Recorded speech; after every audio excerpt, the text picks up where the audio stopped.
recordando, acá se refería a la electronegatividad y en la tabla periódica nos están los elementos electronegativos. Y entonces además van a permitir la formación de puentes de hidrógeno. Entonces son ideales para disolver sales e iones. Entonces, cargas, ¿no? Está totalmente vinculado con las cargas. Luego están los apróticos. Dice, no tienen hidrógenos ácidos capaces de formar puentes de hidrógeno. Sin embargo, ahí decimos que la diferencia es que estos tienen la capacidad de formar momentos dipolares fuertes. Entonces, estábamos recordando que los momentos dipolares no tienen que ver con cargas netas, son cargas parciales en una situación determinada. Entonces, como hay cargas parciales, pues vamos a tener cargas parciales positivas y cargas parciales negativas. Luego, entonces, pueden disolver elementos polares, por eso entra en el grupo de los disolventes polares. En cambio, decíamos que los apolares, pues eso sí, de pronto dice, sus moléculas presentan una distribución simétrica con una diferencia de electronegatividad muy baja entre sus átomos, lo que resulta en una carga eléctrica uniforme sin polos definidos. Sin embargo, ahorita que revisemos las tablas, o si es que empezaron a revisar las tablas, a lo mejor se dieron cuenta que los índices de polaridad, o sea, es que a veces cuando uno dice, es que los disolventes apolares, pues no disuelven. Pero en realidad más bien su índice de disolución es muy bajito. En algunos casos sí es cero, pero en algunos otros no es totalmente cero. Entonces en eso nos habíamos quedado la vez pasada, en cómo se medía la polaridad precisamente. Entonces dice, para determinar exactamente qué tan polar es un disolvente, se utilizan escalas normalizadas. Entonces cuando hablamos de escalas normalizadas, quiere decir que aunque estemos en Europa, en Asia, en América del Sur o tal, esas tablas son universales para todos los solventes. Pues sí, para todos los disolventes. Pues hay unos muy comunes, se utilizan prácticamente, pues porque son sencillos, son asequibles, ¿no? Se pueden conseguir, no son tan costosos, pues no es tan fácil que se agoten, algunos de ellos sí, pero otros como los alcoholes, sobre todo la acetona, pues esas no es tan difícil conseguir. Cloroformo es muy rutinario en los laboratorios. El éter de etilo, a veces no tanto. El éter de petróleo, pues igual para algunas cosas. Los toluenos, pues sobre todo para esto. Y los ácidos, ¿no? Que en algunos casos pues también se tienen que agregar a las fases móviles dependiendo de qué es lo que nos interesa. ¿Por qué nos interesaría agregar un ácido o una base a la fase móvil? ¿Para cambiar el pH? Ajá, pero ¿para qué? Para cambiar la afinidad con la muestra. Hay algunas muestras, hay algunas partículas, o bueno, moléculas en realidad, no necesariamente de origen biológico, sino también moléculas inorgánicas, que a ciertos pHs pueden tener alguna carga. Entonces, para eso nos interesaría utilizar en algunos casos un poco de ácido o un poco de base. Tampoco va a ser una concentración exagerada de ácido, que si no, pues va a empezar a degradar los equipos o incluso las columnas de cromatografía o tal. Son concentraciones bajitas, simplemente es para acidificar o para basificar un poquito la fase móvil. Entonces, dice, para determinar exactamente qué tan polar es un disolvente, se utilizan escalas normalizadas, siendo las principales, pues una tiene que ver con la constante dieléctrica. Dice, mide la capacidad de la sustancia para reducir el campo eléctrico entre dos cargas. A mayor valor, mayor polaridad. Entonces, otra vez, mide la capacidad de la sustancia para reducir el campo eléctrico entre dos cargas. A mayor valor, mayor polaridad. Entonces, se va a reducir el campo eléctrico porque en un campo eléctrico, o sea, si piensan, por ejemplo, en las cámaras de electroforesis, esos son un campo eléctrico, en realidad, cuando se conectan a la luz, entonces está pasando un voltaje. De hecho, los equipos de electroforesis dicen qué voltaje o qué tiene otra medición. Si son voltajes o son amperes. Pero son unidades de electricidad, entonces son un campo eléctrico. Entonces, en un campo eléctrico, un solvente que entre mayor sea el valor de polaridad, pues va a tener una mayor capacidad de reducir el campo eléctrico. ¿Por qué? Pues porque va a distribuir las cargas. Uno se va a ir al polo positivo y otro se va a ir al polo negativo, pero de forma equitativa. Y entonces se reduce el campo eléctrico. En cambio, cuando un solvente no tiene tanta capacidad para aportar cargas positivas o negativas, pues entonces el campo eléctrico ahí sí, ¿no? Y entonces el valor va a ser más pequeño. Luego tenemos el índice de polaridad. Entonces dice, el índice de polaridad clasifica a los disolventes en una escala aproximada donde los niveles más bajos, cercanos a 0 o a 2, son apolares, mientras que los más altos, como el agua, pues son más bien cercanos a 9, entonces son altamente polares. Entonces, tanto la constante dieléctrica como el índice de polaridad, pues son cuestiones diferentes, pero en lo que coinciden es que entre más alto sea el valor, estamos hablando de solventes más polares, y al revés, ¿no? Cuando nos vamos hacia 0, pues entonces estaríamos hablando de que hay menor polaridad. Entonces, tanto la constante dieléctrica como el índice de polaridad, quedamos que son universales, entonces uno puede buscar las tablas de constante dieléctrica o de índice de polaridad. En algunos casos, incluso en las mismas tablas, aparecen los dos datos. Entonces, la constante dieléctrica se identifica con la letra griega epsilon. Es esa E.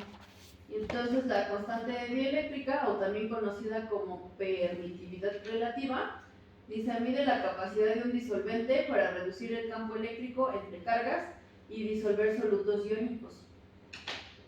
Entonces, acuérdense que cuando escuchamos la palabra ion, inmediatamente tiene que buscar una carga positiva y una carga negativa. Dice, a mayor valor, ya quedamos más polar es el solvente, y mayor va a ser la capacidad para separar los iones. Entonces, estábamos viendo esas tablas. Por ejemplo, aquí es una tabla de solventes polares apróticos, los más comunes.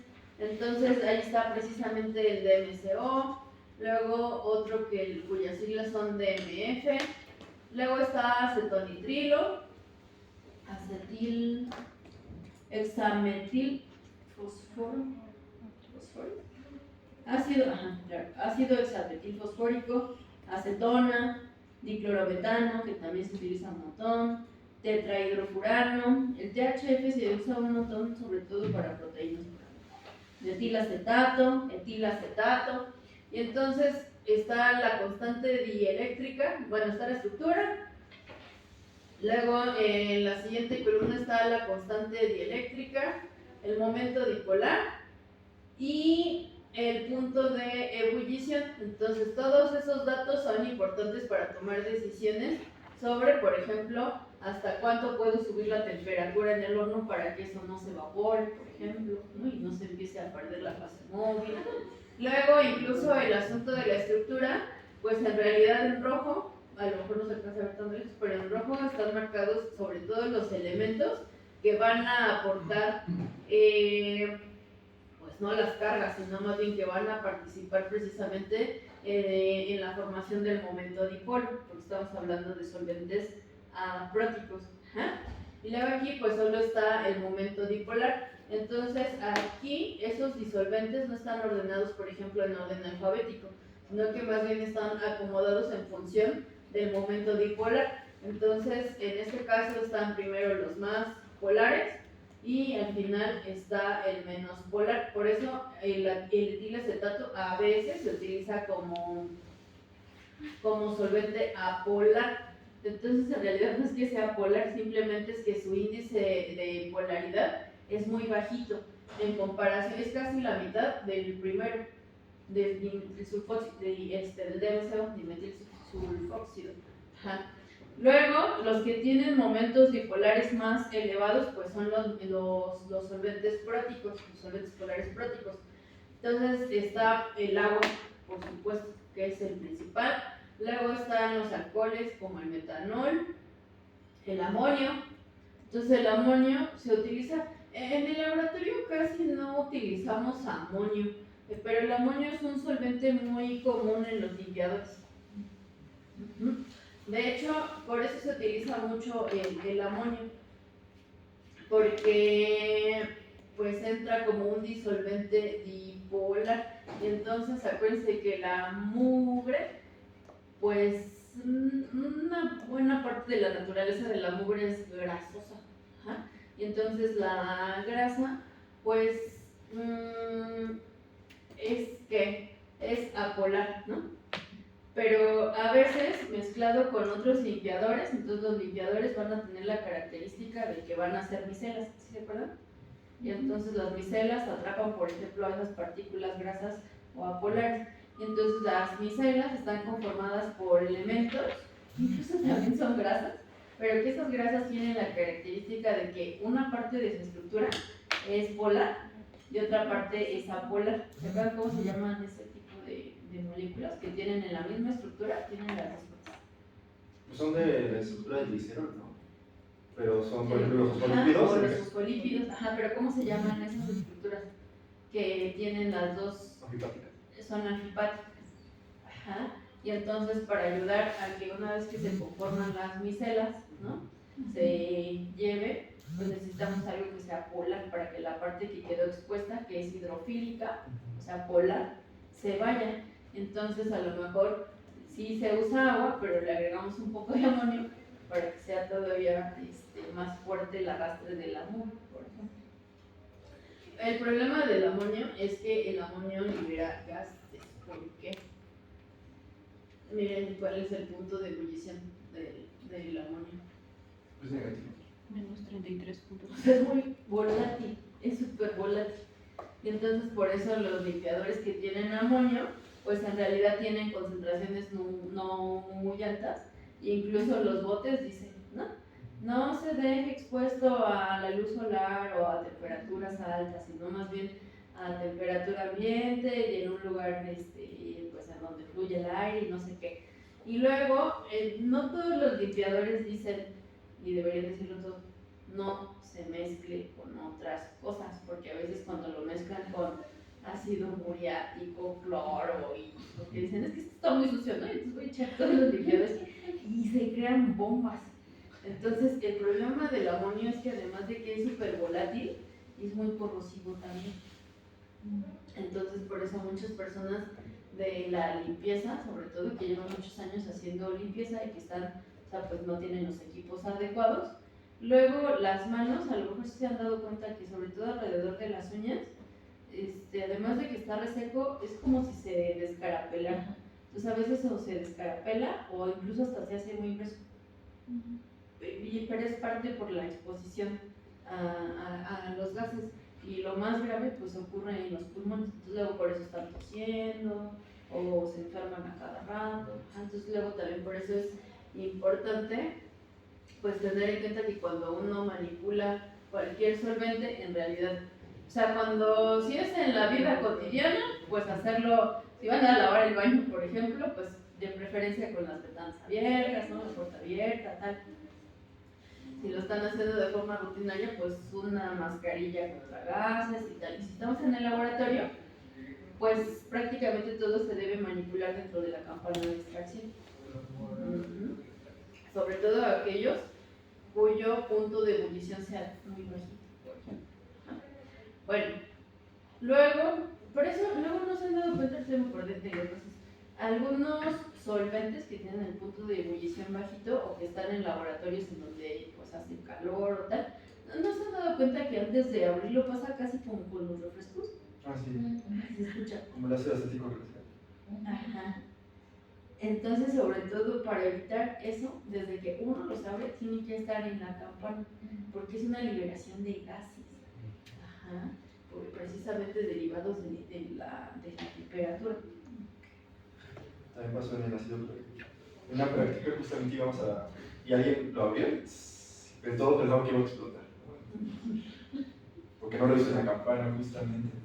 Ajá, y además los ácidos, sobre todo cuando están muy concentrados, acuérdense que cuando se tienen que diluir, también se liberan gases.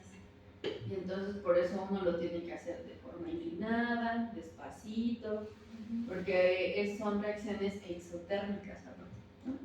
Como son reacciones exotérmicas, a veces incluso se calienta el recipiente en donde está el ácido, y entonces como producto de esa reacción exotérmica, pues también se liberan pues gases, que son finalmente dañinos. Bueno, entonces tenemos que está el amonio, el etanol, N-propanol, isopropil alcohol, butanol y el ácido acético. Todos ellos son muy comunes en los laboratorios, ¿sí? Sin embargo, si se dan cuenta, los niveles en realidad están entre ¿qué? Pues 1.85, por ejemplo, y 1.42. No, esto sí no está acomodado no, estoy viendo el momento dipolar. Entonces la constante dieléctrica, más bien el agua, está en 80. Y luego el más bajito es 6.2. Y en la tabla de atrás, que estaban los solventes apróticos, pues el dimetil casi está a la mitad del agua. O sea, sí es muy solvente, pero no tanto, por ejemplo, como el agua. Y luego el más bajito, el acetato de etilo, 6.2, por eso a veces se utiliza como solvente apolar. En realidad no es que sea polar, sino que a veces podemos hablar de intensidades, por ejemplo, solventes polares fuertes, ¿no? O a veces más bien es polar.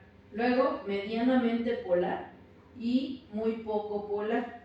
Y entonces esa característica pues tiene que ver precisamente con la constante dieléctrica. O sea, sí va a disolver, pero no tiene tanto poder, por ejemplo, como el agua o como el metanol. Luego están los solventes apolares. Y entonces, lo que les decía, fíjense en la constante dieléctrica, y en realidad no es cero como tal, sino que simplemente son bajitos, pero son bajitos con respecto a que, pues, por ejemplo, al agua, estaba el metanol y no me acuerdo cuál. El amonio, precisamente, que son 80, 33, 30, 25 contra pues entre 4 y 1.8, pues hay mucha diferencia. Entonces está el cloroformo, ahí está, otra vez, el éter, el dietil éter, el tolueno, el benceno, luego dice 1, 2 y hexano, ciclohexano, los hexanos, pentanos, y entonces pues va disminuyendo, porque igual en las estructuras, si se dan cuenta, en muy pocas está marcado el elemento, ¿no? En la parte de la estructura, que aportaría en todo caso el momento dipolar. En algunos casos pues no lo sé, de hecho está cero, ¿no? Ahí en la columna del momento dipolar, en donde no está indicado, ahí sí está cero. Entonces esos sí son totalmente no polares, ¿no? Por ejemplo el benceno. Pero aún así, sí tiene una constante dieléctrica, o sea, la constante dieléctrica no es cero. Entonces, pienso que todos esos van a ser muy útiles cuando los compuestos que nos interese separar en una mezcla, pues tengan esta naturaleza apolar. Y luego, pues también es importante otra vez tener en cuenta los puntos de ebullición. Por ejemplo, el segundo, el dietil éter, dice 34 puntos. A veces en los laboratorios aquí, yo creo que está más caliente que eso. Entonces eso también me explica, ¿no? Por qué algunos se volatilizan tan rápido. Aquí está el metanol, que otra vez no me acuerdo, pero sí era como por 64.5. Y el etanol es Y el etanol 78.3. bastante. es un poco más elevado. Ya aún así, en los botes de alcohol, para, pues no sé, qué venden en las farmacias o tal, les decía, pues el olor tiene que ver precisamente con eso, que se alcanza a volatilizar. Bueno, y entonces luego les decía, también encontramos esas tablas que, pues esos solventes son los que más se utilizan. Sin embargo, si uno necesita preparar un buffer, pues necesitamos sulfatos, fosfatos, etcétera, etcétera. Entonces, todos esos grupos funcionales pues también van a contribuir a que esos buffers, ¿no? O esas mezclas sean solubles o no solubles, y entonces eso también es importante de tener en cuenta. Ahora, ¿Qué pasa con el índice de polaridad? El índice de polaridad obedece a una escala que es la escala de Snyder. Nada más que hay que tener cuidado porque también en psicología también hay una escala que se llama Snyder. Entonces, si buscan escala Snyder, a veces el primer resultado de la búsqueda es la prueba psicológica, que de hecho no me acuerdo por qué mide ay, no me acuerdo. No me acuerdo. Bueno, pero es una escala también de psicología, pero entonces uno tiene que ser más puntual y decir, relacionado con el índice de polaridad. Bueno, entonces dice, es una escala cuantitativa que mide la capacidad de un disolvente para interactuar con diversos solutos.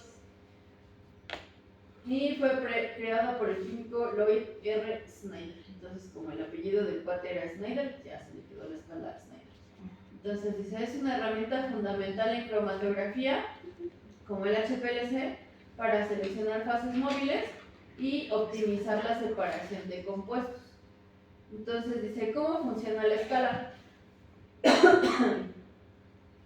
El índice P, o sea, el índice de polaridad, clasifica a los disolventes en una escala numérica, donde los números mayores, decimos que indican mayor polaridad.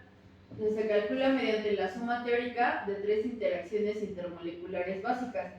Entonces, ¿qué una interacción básica? Es decir, ¿qué tan aceptor de protones es una asociación? Luego, que la interacción ácida, es decir, ¿qué tan capaz de donar protones es? Y finalmente, las interacciones dipolo-dipolo. Entonces, afortunadamente hay muchos químicos que se dedican a estas cosas y entonces ahora ya tenemos las tablas. Pero, pues no hace daño saber que se toman en cuenta esas 3 cuestiones, ¿no?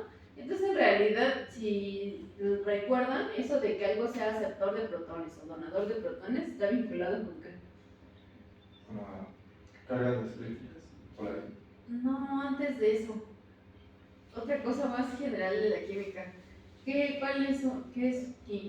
incluye la definición de una molécula que acepta protones? Pues los de ácidos y básicos.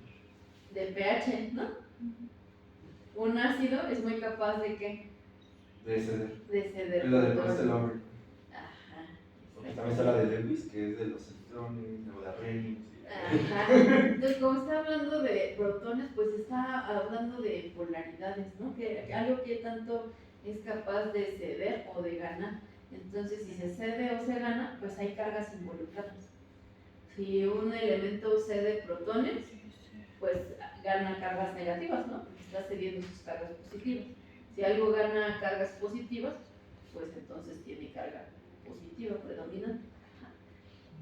Y luego, ninguna de las dos, ¿no? Ni ceden ni aceptan, sino que más bien generan momentos dipolares o interacciones dipolo-dipolo. Aceptor y donador de protones y interacciones dipolo-dipolo.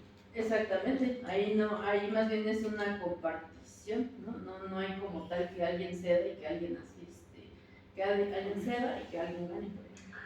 Entonces, forzosamente el solvente tiene que tener esa interacción, ¿no? Dipolo-dipolo, porque puede haber dipolos inducidos, ¿no? Porque igual otra molécula puede inducir el cambio de dipolo. Exactamente, entonces por eso cuando, o sea, en las tablas simplemente vemos el índice P, pero entonces, eso lo que está diciendo es cómo se calcula el índice P. Entonces, para cada uno de los solventes se toman en cuenta esas tres características y entonces, dependiendo de los valores que tengan, se genera un valor total y entonces ese valor total es el índice P, pero salió de estas mediciones. De tal modo que en las tablas, es lo que les decía, algunos tienen el momento, la constante dieléctrica, que también a veces le llaman fuerza diluyente. Pero también está en alguna otra columna el índice de polaridad, o como en las tablas que estábamos revisando atrás, estos solamente estaban hablando de constante dieléctrica. Entonces, ¿eso de qué va a ir en función? Pues de lo que nos interese calcular. Entonces, sobre todo el índice de polaridad es el que nos va a servir para hacer los cálculos. Luego, a ver, aquí vean, deben ir igual. Por ejemplo, estos están acomodados al revés, va de menor polaridad a mayor polaridad, y luego aquí en el agua, para no meterse en problemas, simplemente pone alta, pero sabemos que en realidad sí es alta, ¿no? Y entonces, tan alta que también su índice de polaridad pues es muy grande en comparación con el resto de los solventes que están en esta tabla. Entonces está agua, isopropanol, acetonitrilo, metanol, etanol, cloroformo, y quedamos que ese es apolar. Luego THF, dietiléter, ciclohexano, o sea, del cloroformo para arriba, son en realidad apolares. Y entonces también, o sea, sí uno se va dando cuenta, ¿no?, que el índice de polaridad va disminuyendo. Y entonces, como dice, entre más grande sea el valor, más polar; entre más bajito sea el valor, menos polar. Ahora, ¿qué pasa cuando tengo que calcular? O sea, si solamente estuviera utilizando alguno de algún solvente único durante toda la cromatografía, pues no tengo ningún problema, porque me voy a la tabla y digo, ya sé cuál es la fuerza de la polaridad del solvente que estoy utilizando. Pero en la realidad uno a veces no utiliza un solo solvente, sino que aunque sea una cromatografía isocrática, es decir, que durante toda la corrida va a ser la misma, a veces se utilizan mezclas, aunque sea 1-1. Por ejemplo, puede ser acetonitrilo o metanol. Entonces, esa sería la pregunta. Ahí, por ejemplo, si tengo una fase móvil que es acetonitrilo, metanol en una proporción 1-1, ¿cuál es la polaridad de esa mezcla? ¿Cuál es la polaridad de esa fase móvil? Entonces, para resolver eso, sí lo podemos calcular. Entonces, precisamente tomando en cuenta, les decía, el índice de polaridad. Entonces dice, regla de las mezclas. Una de las grandes ventajas de esta escala es que permite predecir la polaridad al combinar disolventes. El índice de una mezcla se calcula de manera lineal usando las fracciones de volumen. Y entonces vamos a asociar ese símbolo que se llama phi para para definir a las fracciones de volumen. Y entonces, pues es una fórmula en realidad muy sencilla. Entonces dice, el índice de polaridad de la mezcla va a ser igual a la fracción de volumen, ¿no?, del solvente A multiplicado por el índice de polaridad del solvente A, más la fracción de volumen del solvente B por el índice de polaridad del solvente B, más, si hubiera más de un solvente, pues entonces ya lo tengo que ir sumando. Esa realidad no es compleja. Entonces quedamos que el índice de polaridad de la mezcla pues va a ser la propiedad de la polaridad resultante de la mezcla como tal. Mientras que pi pues equivale a la fracción de volumen del solvente. ¿Y esa cómo se calcula? Pues es muy fácil. Lo que tenemos que tomar en cuenta es el volumen del solvente entre el volumen total. Entonces, ¿eso qué significa? Si yo siguiera con ese ejemplo de que tengo una fase móvil que está compuesta por una proporción, una mezcla con una proporción 1-1 de acetonitrilo por metanol, y para no meternos en problemas vamos a suponer que preparamos 1 litro. Entonces quiere decir que el valor pi, ¿no?, o sea, el valor de la fracción de volumen para cada uno de ellos, si tengo en total 1 litro y es una proporción 1-1, pues entonces tengo que utilizar ¿qué? 500 mililitros. Exactamente, No. 500. Sí, mililitros. ¿Sí? Oh, sí, pero Se me fue las. Ajá, entonces 500 mililitros de acetonitrilo y 500 mililitros de metanol. Entonces quiere decir que la fracción de volumen de la mezcla es que el volumen del solvente entre el volumen total, y lo mismo para este caso, es exactamente lo mismo. Entonces 500 entre 1000, 0.5. Entonces mi valor pi para los dos va a ser de 0.5. Y entonces, ¿qué es lo que seguiría? Para sacar el valor del índice de solubilidad de mi mezcla, pues tengo que empezar ahora sí a hacer sustituciones. Entonces es igual a 0.5 por ¿qué? ¿Cuál es el índice de solubilidad de el acetonitrilo? ¿Sí nos quedaron sus tablas? ¿O no se acuerdan? Acetonitrilo. Entonces 5.8 más igual 0.5 por el del metanol, que es 5.1.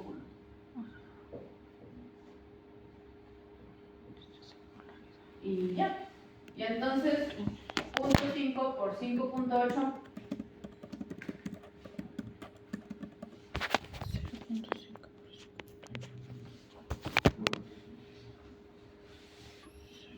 6.3. más 0.5 por 5.1. 2.55.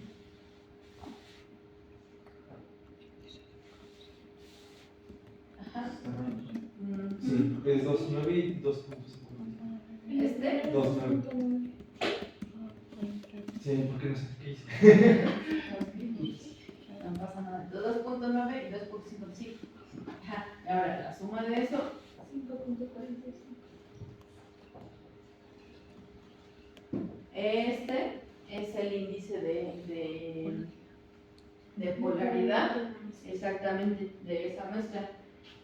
Entonces en realidad no es complejo, siempre y cuando uno tenga pues a la mano una tabla en donde diga el índice de polaridad. Entonces, si fuera una mezcla más compleja, por ejemplo, si dijera acetona, etanol y éter dietílico.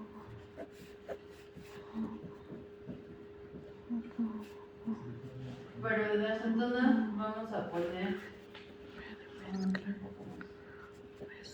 4, 0.5.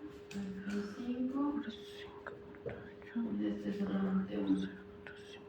Igual, un litro. 5.1. ¿Cuál sería el índice de polaridad?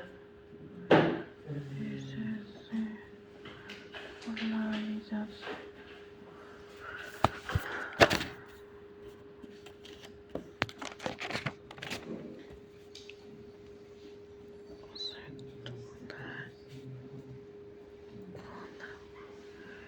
Etanol 5.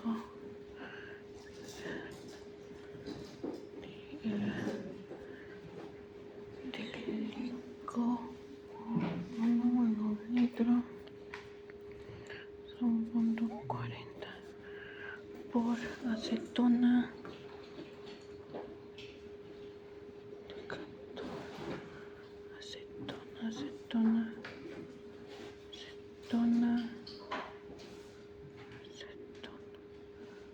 Acetona 5.4 más A lo mejor el polar es lo mismo que el índice, ¿no? No, es otro parámetro. etanol. El momento dipolar. No, sí. Bueno, entonces en total lo necesito. Ajá, el índice de polaridad tiene que decir así, índice de polaridad o la P. Porque en la tabla de atrás, ¿se acuerdan? Ahí está la constante eléctrica y el momento dipolo. 5.2 El momento dipolo, sobre todo, más es 1 que pues vinculado sobre todo a los solventes éter apolares. dieléctrico. Que me parece todo con el índice de emisibilidad. Éter dieléctrico. Éter dieléctrico. ¿Ya? Éter butílico. Éter bencílico. Éter. Ajá, hoy está bien. Éter dieléctrico. Dieléctrico. éter dietílico.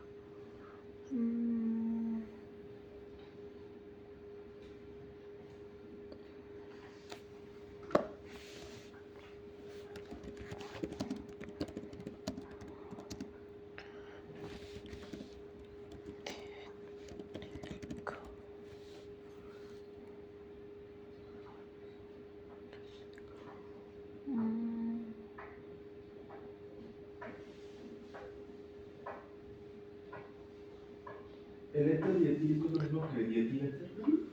Sí. 2.8.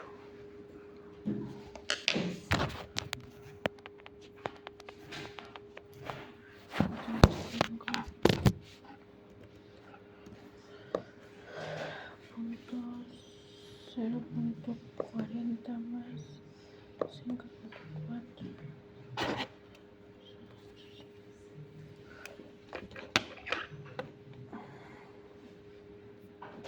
4 puntos. 500 más punto 5 por 5.2 más punto más punto 1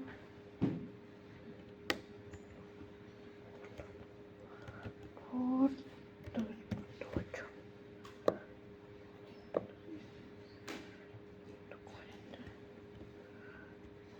40 por 5.4.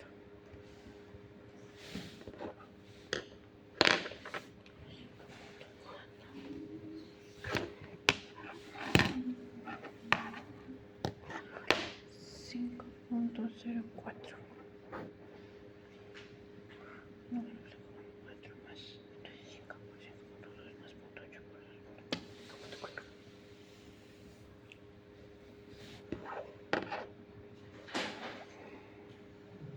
Dijo que era lo mismo el éter dietílico que el Dietílico. Ajá, éter dietílico es lo mismo que dietílico. Dietíléter.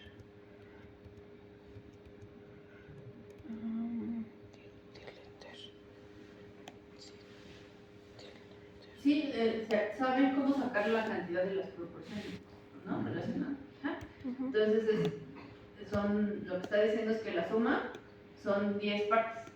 Entonces, el total, o sea, mi 100% serían 1000, ¿no? Sí. Que es el litro. Entonces, los 1000 mililitros, es el 100%. Y entonces, si esta totalidad lo divido en 10 partes, quiere decir que cada una de las partes, ¿cuánto es? 100 mililitros. 100 mililitros. Entonces, si solo tengo una parte, pues son 100 mililitros. Si tengo 5 partes, son 500. Si tengo 4 partes, son 400. ¿Ah? ¿Ya sacaron su índice? ¿Cuánto da? 4.47. 4.59. 45, 59, acá cuánto les dio. 5.4,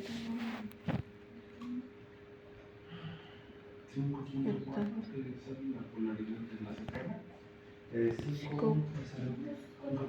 1. 4 puntos. La acetona. Sí, 5.1. 4.47. ¿Ya cuánto te dio? Andros. 4.47. A ti también. A ti, Beli. Atrás. Pero es que ahí no está la acetona. Es que lo encontré en otra tablita. Ajá, la acetona. Ah, 4.47. Yo encontré que va Igual, 4.47. A mí me hizo el 5.1. Porque la acetona la tengo Ah, en exactamente. 5.1. La 5.1. acetona dice 5.1. Ajá, sí, yo también. Ah, sí. Ajá, y también les dio 4.47. Yo lo tengo como 5.4. Ah, me sale lo mismo. 5. Atrás también 5.1. No, el valor de la acetona. Por la acetona, los cerillitos en la chica. 5.1. Es que no. Es que ella y yo encontramos que la polaridad de la acetona es 5.4. 4. Sí, 5.1. Ah, ok. Entonces, ajá. Pues es por eso, ¿no? Pero es por Sí. Pero es por Polar. Ajá, pero tampoco fue una variación tan extrema. Bueno, entonces, en realidad no es tan difícil hacer los cálculos, simplemente uno pues debe saber cómo usar las gráficas. Y entonces, exactamente, entonces si estaba la acetona, que tenía un valor de 5,1, luego el dietil éter, ¿de cuánto? 2,8. ¿Y el otro qué? Etanol, 4,3.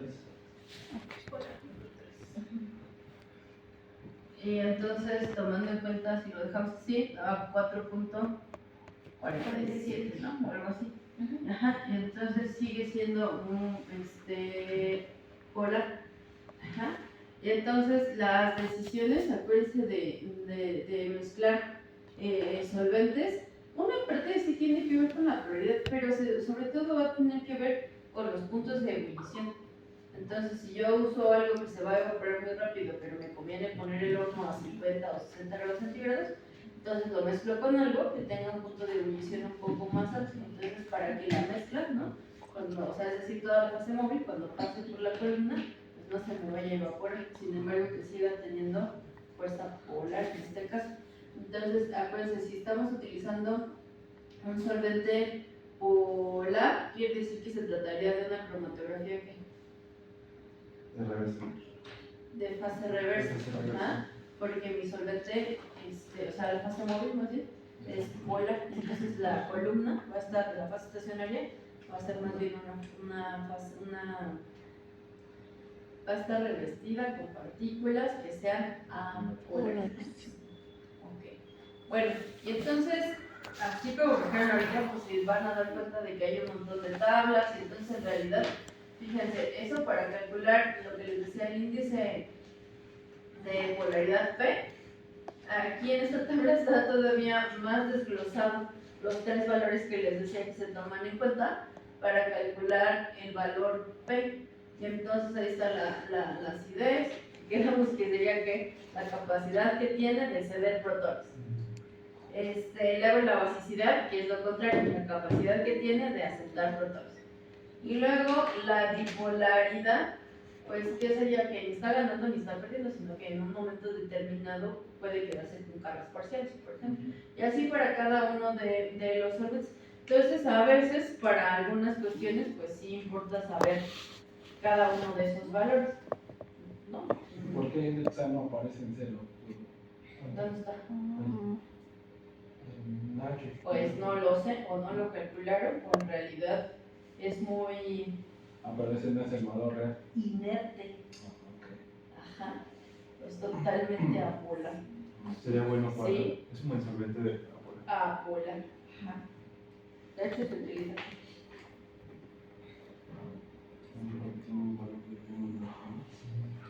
Luego, pues también vamos a encontrar un montón de otras cosas.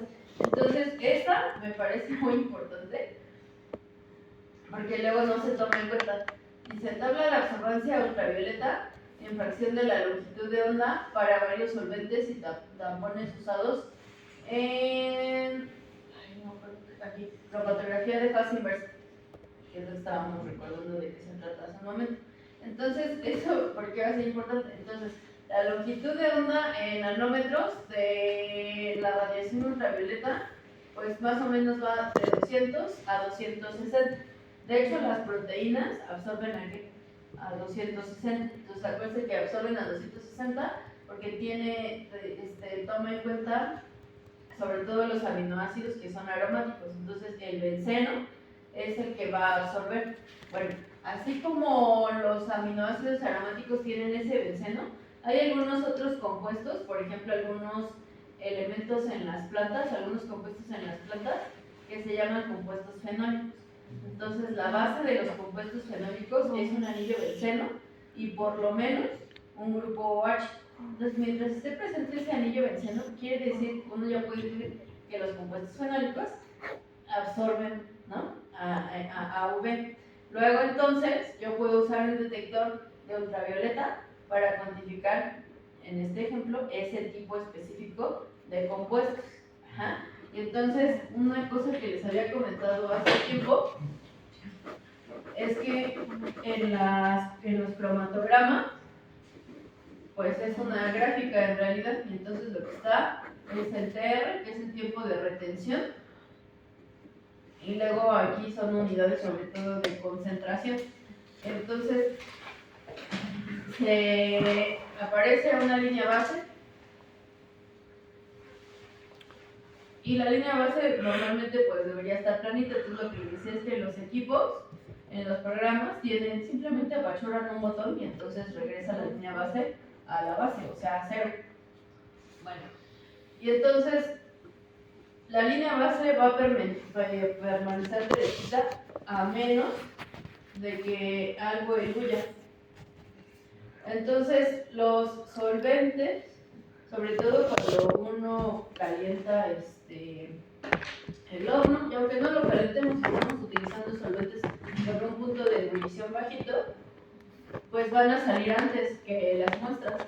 Entonces a veces siempre sale un primer pico, y ese primer pico, aunque estemos por ejemplo con un detector de ese ultravioleta, se llama DAP, arreglo de diodos, y luego el otro es el no me acuerdo. Bueno, el chiste es que son detectores que van a absorber en la longitud de onda del ultravioleta. Entonces vamos a suponer que tenemos un detector de arreglo de diodos, entonces lo programamos para que el detector esté específicamente ni siquiera lo vamos a dejar a 240 nanómetros. Ajá. Entonces sale el primer pico y luego ya a lo mejor eventualmente empiezan a salir los de los compuestos. Ese primer pico, les decía, no es un compuesto, es un solvente, pero esta es la explicación de por qué es un solvente y por qué lo estamos viendo, por ejemplo, a 240 nanómetros. Porque los diferentes solventes, por ejemplo, acetonitrilo, metanol, tetrahidrofurano, isopropanol, acetato y un montón de otros, algunos sí tienen valores de cero, pero algunos otros no. Por ejemplo, si tuviéramos solo metanol a 240, absorbe, aquí no está diciendo que no absorbe nada, absorbe muy poquito, pero absorbe. Entonces tiene sentido que salga ese pico. Entonces, ¿cómo me aseguro de que en realidad sí se trata de el pico del solvente y que no es un compuesto que sale súper rápido, ¿no? Es muy volátil. Entonces, lo que uno tiene que hacer, pues también, como en todo en la ciencia, tiene que utilizar un control. Y entonces, ese control va a significar que si mis muestras están en metanol, ahora estoy usando el ejemplo de metanol, quiere decir que mi primera inyección tiene que ser netamente ¿qué? Metanol. Y sobre todo, y eso es una cosa muy importante, ese metanol tiene que ser el mismo metanol, o sea, de la misma botella, la cual usé para hacer mis extracciones. Ajá. Porque no puedo decir, voy a usar este metanol, ¿y de dónde lo sacaste? Es que se me acabó el mío y pedí en los laboratorios, o no, y se usa bien poquito, entonces uno puede apartar en un tubo o un fresquito o algo así. Entonces la primera inyección tiene que ser del solvente o de los solventes. Y entonces si meto el solvente y sigue apareciendo ese pico, pues entonces con eso tengo la certeza de que ese primer pico que va a aparecer en el resto de mis muestras, porque todas están en metanol, se debe al solvente y no es un pico. ¿Sale? Sí. Entonces, eso es importante porque no se toma en cuenta y luego ya me ha tocado varios que están exponiendo sus cromatogramas y dicen, el primer compuesto diluyó a los 0.01 segundo. No es cierto, es el solvente, normalmente es el solvente. A veces no es un pico único, a veces son dos, sobre todo eso se debe a que cuando estamos usando mezclas, sobre todo el solvente. Entonces, eso es importante tener en cuenta.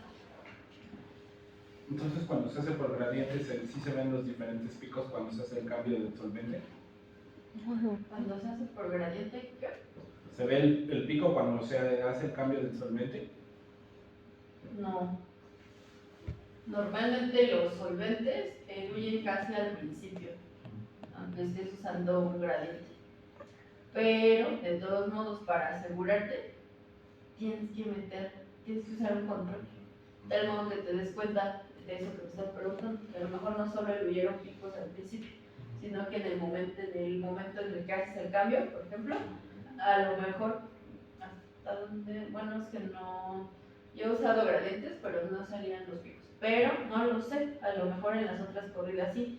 Por eso, cada caso es específico, y uno siempre tiene que usar sus controles. Y aparte, los controles, además de que nos van a ayudar a identificar cuáles son picos del solvente y cuáles de la muestra, van a ser importantes porque si yo eventualmente, después de una cierta cantidad de muestras, meto mi control y salen más picos además de los que ya he identificado aquí, una de dos, o está contaminada la fase móvil o está sucia la columna. Algo se quedó en la columna que está saliendo. Entonces, pues hay que lavar la columna, o luego medio agitas los botes donde están los solventes y si tiene como partículas, pues o sea, a veces lo que ocurre es que son precipitaciones, y entonces las precipitaciones ocurren cuando se usan fosfatos, sulfatos o algunas otras cosas. Entonces, cuando se deja de utilizar el HPLC, pero los botes se quedan con esas fases, pues se precipitan. Ajá. Y entonces, a veces esas precipitaciones, a pesar de los filtros, llegan a pasar partículas y salen en la fase. Entonces, eso es importante de tener en cuenta. Luego, ese es un triángulo que se llama el triángulo de la selectividad, que está relacionando las tres cuestiones que habíamos visto, ¿no? La basicidad, la acidez, el momento dipolar. Entonces, pues ahí está, por ejemplo, se ve una media lunita, ¿no? Que dice solventes ácidos, luego acá tenemos solventes dipolares, luego solventes básicos, que son aminas, éteres, y entonces luego eso es muy útil precisamente para lo que les decía hace rato. A veces, no solo para la selección de la fase móvil, no solamente es importante tomar en cuenta los puntos de ebullición y los momentos dipolares o tal, sino que en algunas ocasiones, dependiendo de nuestra muestra, pues nos conviene que sean un poco más básicas o un poco más ácidas o tal, ¿vale? Luego, esta dice viscosidad. Entonces, dice viscosidad de las fases móviles en una cromatografía de fase inversa en función de la composición y de la temperatura. Entonces, si uno va modificando la temperatura, ¿cómo se va modificando la viscosidad? Pero esa está muy específica porque solo está hablando de metanol. ASN es acetonitrilo y acetonitrilo. Luego, otra cosa muy importante, hay que tomar en cuenta que algunos solventes, así como el punto de ebullición y aparte el manejo, ¿no? Que todo tiene que ser en la campana, pero el que sean en la campana no solamente tiene que ver con los puntos de ebullición y con que algunos se volatilizan muy fácilmente, sino que algunos son inflamables. En realidad todos los solventes son inflamables, todos prácticamente sí. Sin embargo, también hay índices de polaridad, hay algunos que son inmediatos. A mí, por ejemplo, cuando están trabajando en la campana, me gusta que se pongan guantes porque luego son descuidados porque tienen sus aspersores, ¿no? O las pisetas con etanol. ¿Y qué pasa si no secan bien? Porque quedan los guantes y están trabajando aparte con un mechero. Pues es un problema, ¿no? Bueno. Entonces, así los diferentes solventes, o sea, todos son inflamables, pues prácticamente. Como cuáles no, pues por supuesto que el agua, si al agua le ponemos un cerillo, pues se va a quemar tal vez el contenedor, pero no el agua. Ajá. Pero hay otros que sí lo usan mucho, por ejemplo, pues por supuesto que el acetonitrilo, el acetato de trilo, pues casi todos los alcoholes en realidad son muy inflamables. La acetona también. Y luego hay que tomar en cuenta el índice de toxicidad. Entonces, algunos solventes, esto que dice ppm en realidad tiene que ver con la escala de concentración. Entonces, en el HPLC las concentraciones que salen no son en gramos ni son en miligramos, son en partes por millón. Entonces, lo que está diciendo esta tabla es cuántas partes por millón son necesarias, digamos, para que cada uno de esos solventes sean tóxicos. Y entonces tiene que ver, entre mayor sea el número, pues quiere decir que tiene que ser una concentración más grande.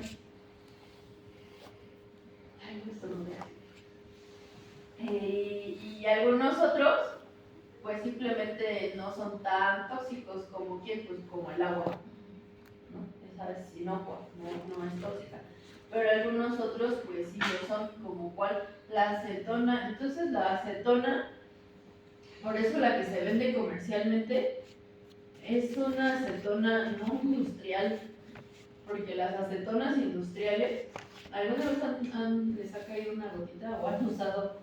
¿Cómo uno se da cuenta? O sea, se supone que no deberían venderse para asuntos comerciales, por ejemplo, para quitar esmalte de las uñas, no debería venderse acetona industrial. Pero en algunos casos venden acetona industrial. Entonces, ¿cómo se da cuenta uno? Porque las acetonas para las uñas pues tienen colores y además tienen olores, y huele a acetona, pero luego están como mezcladas con otros olores, y además el costo a veces ni siquiera es tan económico, ¿no? O sea, por ejemplo, que será una botella de 100 mililitros de acetona, que aparte dice, protege tus cutículas, y saca la cosa, ¿cómo puede ser? Porque la acetona con el aceite, ¿qué pasaría? Se cortan aparte, ¿no? No se mezcla. Bueno, y cosas así, y entonces, ¿qué dicen? Van a decir como cuánto cuestan 100 mililitros de esa acetona, unos 45, 50 pesos, más o menos. Y las acetonas chafas, que a veces están muy industrializadas, como 10 pesos o algo así, y entonces cuando las usan, reseca muchísimo la cutícula, pero además el olor es súper, o sea, sí huele a solvente. Y entonces hay que tener cuidado porque es muy tóxico. Entonces algunos otros, por ejemplo el cloroformo, por eso luego lo utilizan, si han visto en las películas, ¿sí? ¿No? Cuando quieren desmayar a alguien. Si quieren que quieran desmayar a alguien, antes en la medicina, antes del desarrollo de las pues de los compuestos, ¿no? De anestésicos y tal, que usaban para anestesiar o adormilar a los pacientes. Pues cloroformo, ¿no? O dietiléter, precisamente. Entonces quiere decir que sí son tóxicos, son tan tóxicos que pues, pueden causarte desmayos, ¿no? O algo así. Y así.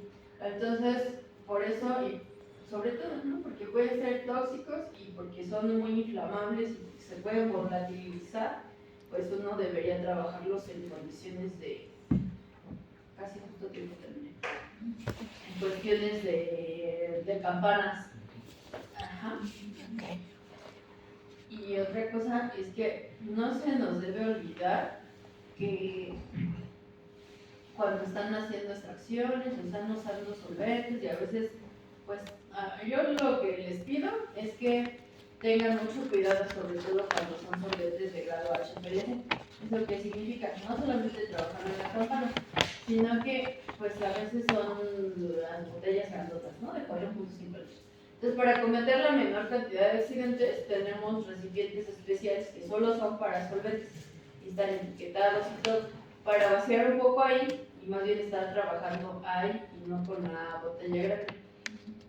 Entonces, una cosa importante es que cuando ocurren desparramamientos, pues no importa, son accidentes. ¿Han vertido etanol o algún alcohol a veces no se va derechito como el agua. A veces tiene, ay no, pero ¿cómo se llama esta propiedad que los hace? ¿Esa cohesión? ¿Esa cohesión?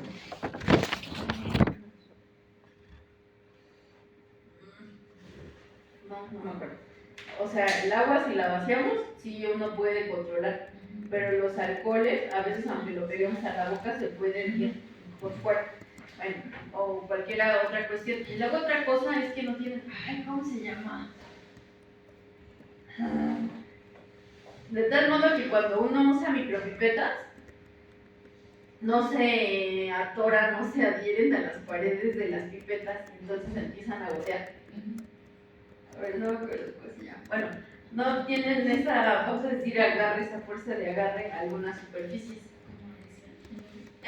Capilaridad. Es que no es cohesión. Ay, no, tampoco es capilaridad. No, capilaridad no me acuerdo. Bueno, eso ahorita que lo dije es importante porque cuando tenemos que hacer diluciones o agregar cierta cantidad de alcoholes o de cetonas, hay que tomar en cuenta que cuando estamos micropipeteando, inmediatamente uno debería tener el recipiente en el cual lo vamos a poner, precisamente por eso, porque va a empezar a gotear. ¿Y cuál es el problema de que empiece a gotear? Que cada gota en realidad representa una parte del volumen. Y si dejo que siga goteando, pero no en el recipiente, sino que se va perdiendo, entonces lo que pongo en el volumen final, si ya vamos a suponer que quería 1 mililitro, pero ya perdí 2 gotas, ¿el volumen final ya es 1 mililitro? Pues claro que no, ya son menos de 1 mililitro por la cantidad de gotas que haya perdido en el volumen. Bueno, entonces, prácticamente. Entonces, para la próxima, pues hay que revisar métodos de extracción. Entonces, métodos de extracción, sobre todo para compuestos orgánicos y para compuestos inorgánicos. ¿Sale?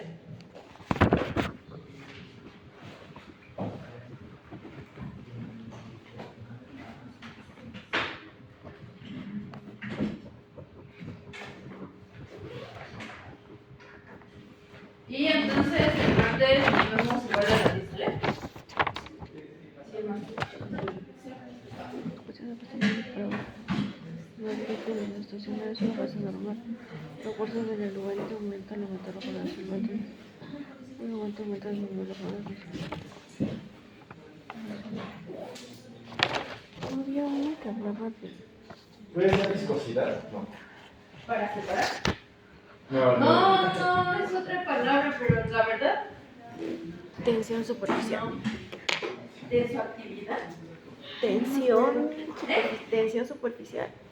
Creo que sí. No lo sé. Ahora que llega el currículo lo voy a buscar. Ay, que no me acuerdo. Estaba buscando y no, tampoco encontré. Pues ya, sí, ya está. Ajá. Tanto la puse. Gracias. Ah, no, ese no es este. Es este.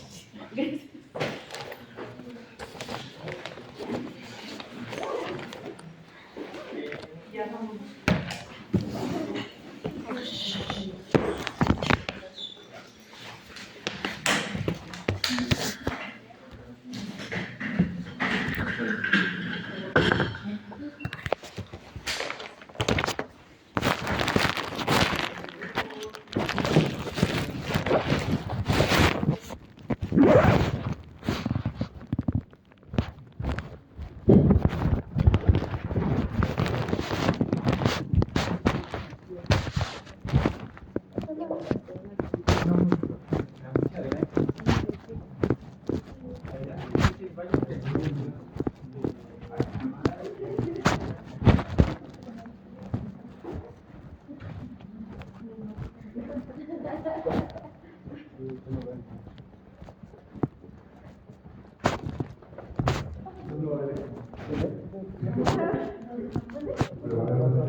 50% instalación de programas, 50%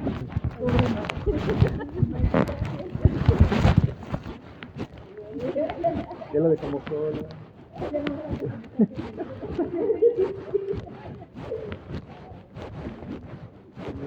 Nos vamos rápido a ver si todavía está. No me sé si hasta con...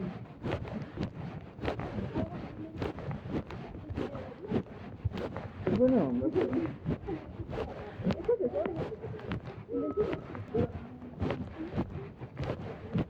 Pero es bien relajado, o sea, el problema es que no es muy... Yo creo que por personas...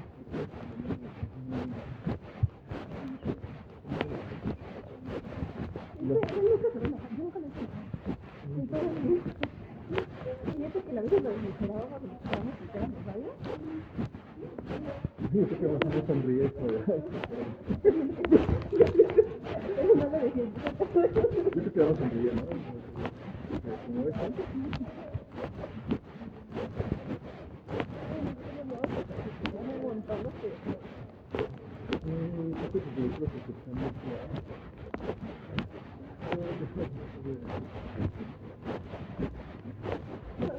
nos vemos.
tengo como dice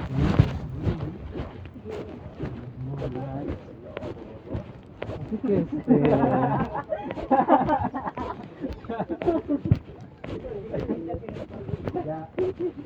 ya saben por qué cultivamos ya se bonita con el pero no es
Se desocupan en fin de trimestre, tú te encargas de calificar y pues no nos hacemos responsables de ninguna cosa.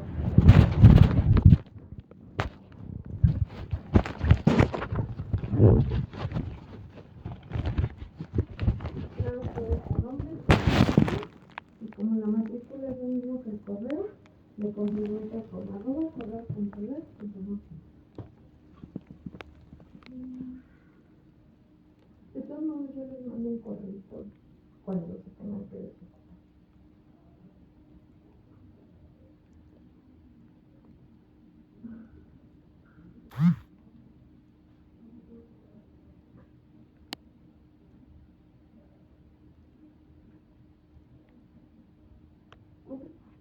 ¿Vale? Sí. Gracias.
¿Sí?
Bye.